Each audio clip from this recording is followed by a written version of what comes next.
cut out our slot for the V-belt motor, which is right here. Will sit on a frame I'll build for here, and then that belt will go right in there, and that's how that's going to work. Alrighty, so it's motor time. So what I'm doing is I took a piece of stainless steel I had, and I took it down to my press, and I bent it here and here so that it sets up away from the barrel but contacts my framework. I get galvanized here, and I've got stainless here, both of which are a little bit more difficult to weld. So we're going to get at that now and see if we can't get that together.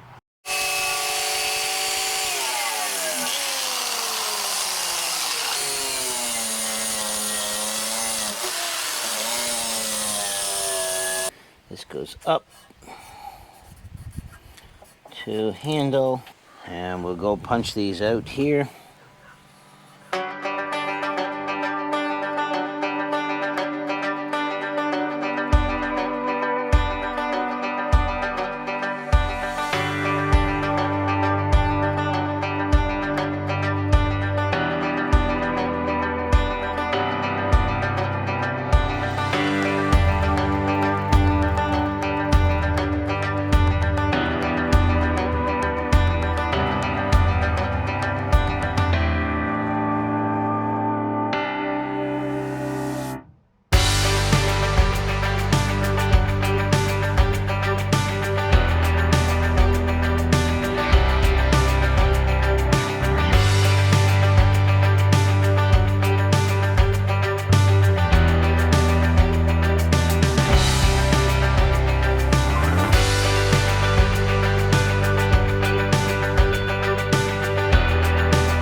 Like my outfit?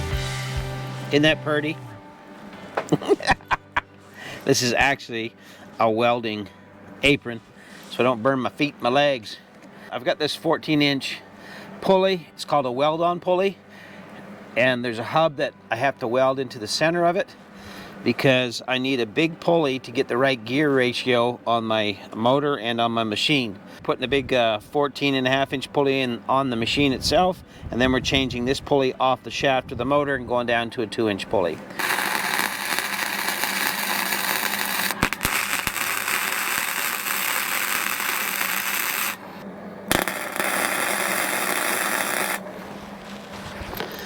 And for you welders out there, this won't mean much, but if you're new at welding and you're welding something that you want on there square, don't just start and go all the way around it, because it'll pull and it'll make your wheel, your center hub, it won't sit level because it'll pull one way or the other. So I tack weld 4 spots. Move that. I need that for balance. Once I tack weld 4 spots, then I'll go all the way around it and weld it in there good.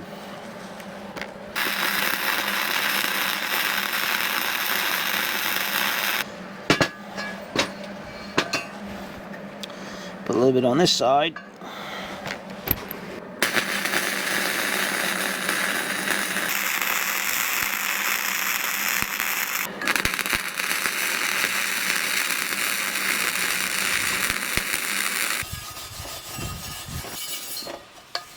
All right. There she be. What is this, you ask? It's a puller. It's a pulley puller.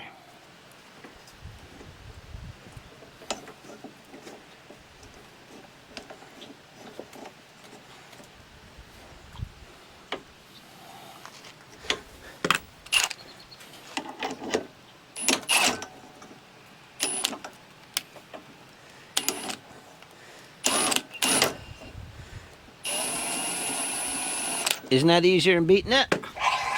So now, like, we're gonna like put this on there, eh? Only a can a day. Don't you think, eh?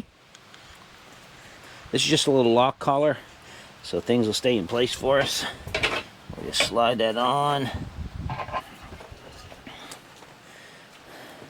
Oh, that's right too. If you notice, this is way too big to go through that hole. So what I've got to do is cut the hole to get that in there. I got to cut it bigger because it just will not fit.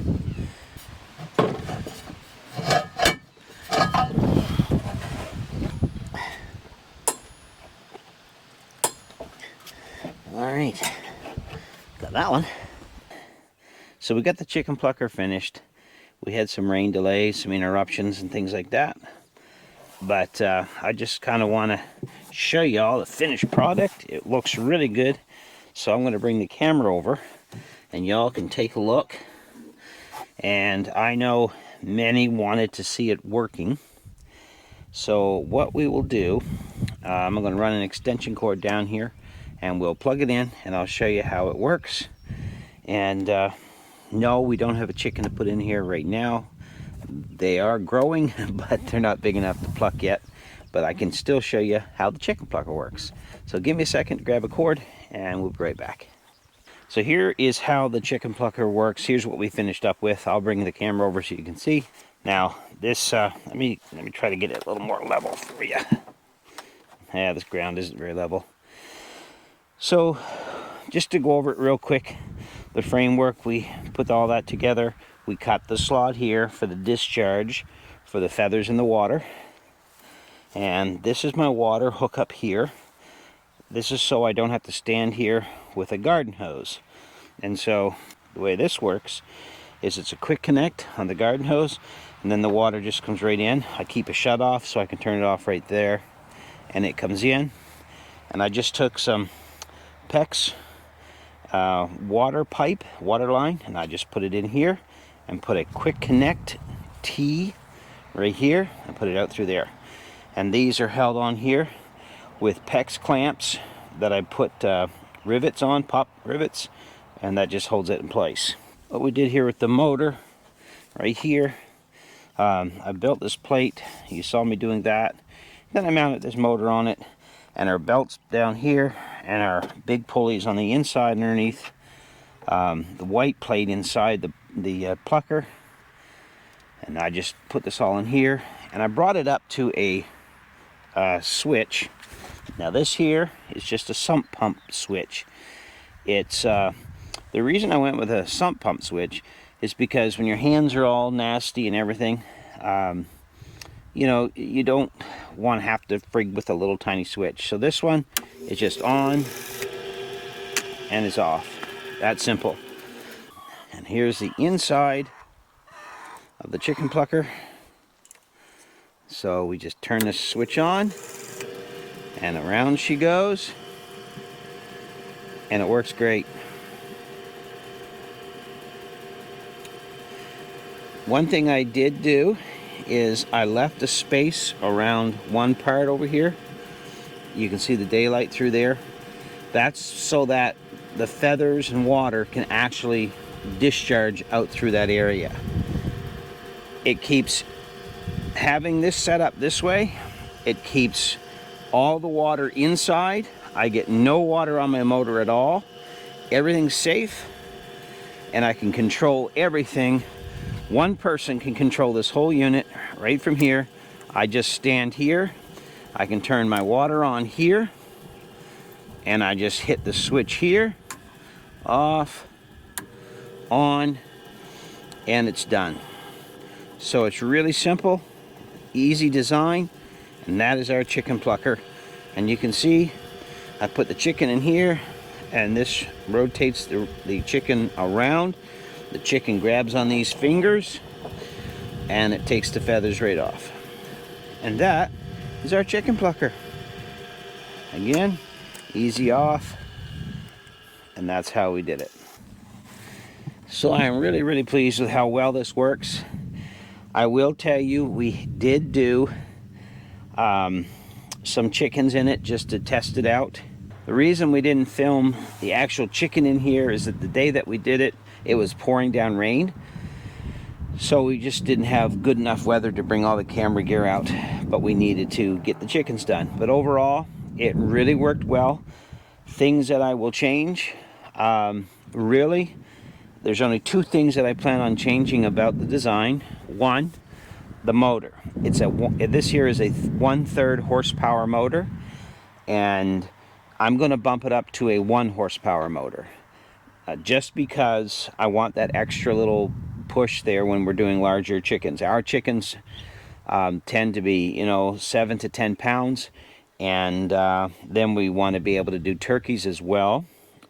We're going to get a new motor to put on there, 1 horsepower, and that should work fine. And the other thing I'm going to change is right down here on the bottom. This is a 2.5-inch pulley, and I'm going to change that pulley out and put a 1-inch pulley on it, and that's going to slow my plucker plate down just a little more on the rotations so that it's a little easier on the chickens, and they'll turn, and move around inside the plucker a little easier. Overall, it worked great. I have great hopes that this will continue to work for us for years to come. So thanks for watching the chicken plucker build. We appreciate everyone that's followed along with it. Sorry it took so long to get part 2 up, but I've had to do some work off the homestead for the last 2 or 3 weeks. So it really cuts into my editing time, but we are glad you're watching. And if you like this, give us a thumbs up, and do us a real big favor, hit that notification bell.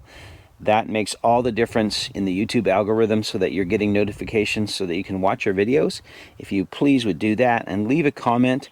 And to the new subscribers, don't forget, hit subscribe, but also leave a comment so that your subscription will stick. We appreciate everyone, all the new folks that are coming on board, and all the ones that have been with us on the journey. Have a great day, and take care. God bless, and we'll see you right back here at Creekside Maples. Don't forget, watch another video for us. Take care. Bye for now.